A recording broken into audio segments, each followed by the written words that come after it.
నమస్తే, welcome to Sakshi business. నేను మీ కృష్ణ బాల. వీకెండ్లో గోల్డ్ కొనేద్దాం అనుకున్న వారికి షాక్ తగిలింది. ఎందుకంటే బంగారం ధర మళ్ళీ పెరిగింది. మరి ఎంత పెరిగింది, వచ్చే 2 రోజులు ఎలా ఉండనుంది, ఈ పెరుగుదలకు కారణాలేంటి వంటి వివరాలు ఇప్పుడు చూద్దాం. భారత్లో బంగారం ధరలు ఈరోజు స్వల్పంగా పెరిగి కొనుగోలుదారుల దృష్టిని ఆకర్షించాయి.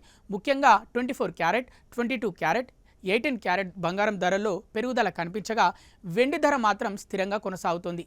అంతర్జాతీయ మార్కెట్ల ప్రభావం, డాలర్ విలువ మార్పులు, డిమాండ్ పెరుగుదల వంటి అంశాలు ఈ ధరలపై ప్రభావం చూపుతున్నాయని మార్కెట్ నిపుణులు చెబుతున్నారు. ఈ క్రమంలో ఈరోజు అంటే ఏప్రిల్ 11న 24 క్యారెట్ల బంగారం గ్రాముకు 15,284 రూపాయలుగా నమోదైంది.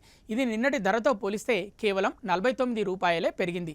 దీంతో 10 గ్రాముల ధర 1,52,840 రూపాయలకు చేరింది. అలాగే 22 క్యారెట్ల బంగారం కూడా 10 గ్రాములపై స్వల్పంగా 450 రూపాయలు పెరిగి 1,40,100 రూపాయలుగా నమోదైంది. ఇక 18 క్యారెట్ల బంగారం ధర కూడా పెరిగింది.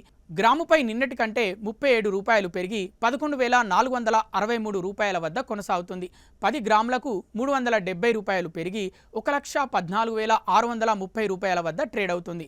మరోవైపు వెండి ధరలో ఎలాంటి మార్పు లేదు. కిలోపై 2,600 రూపాయలు పెరిగి 2,60,000 రూపాయల వద్ద స్థిరంగా ఉంది. గత కొన్ని రోజులుగా వెండి ధరల్లో పెద్దగా మార్పులు కనిపించడం లేదు. రాబోయే రోజుల్లో అంతర్జాతీయ పరిస్థితులపై ఆధారపడి ఈ ధరల్లో మరింత మార్పులు ఉండే అవకాశం ఉందని మార్కెట్ వర్గాలు భావిస్తున్నాయి. సాక్షి టీవీ ప్రసారాలను నిలిపివేయటం చట్టరీత్యా నేరం. సాక్షి టీవీ ప్రసారాల కోసం మీ స్థానిక కేబుల్ ఆపరేటర్ను వెంటనే సంప్రదించండి.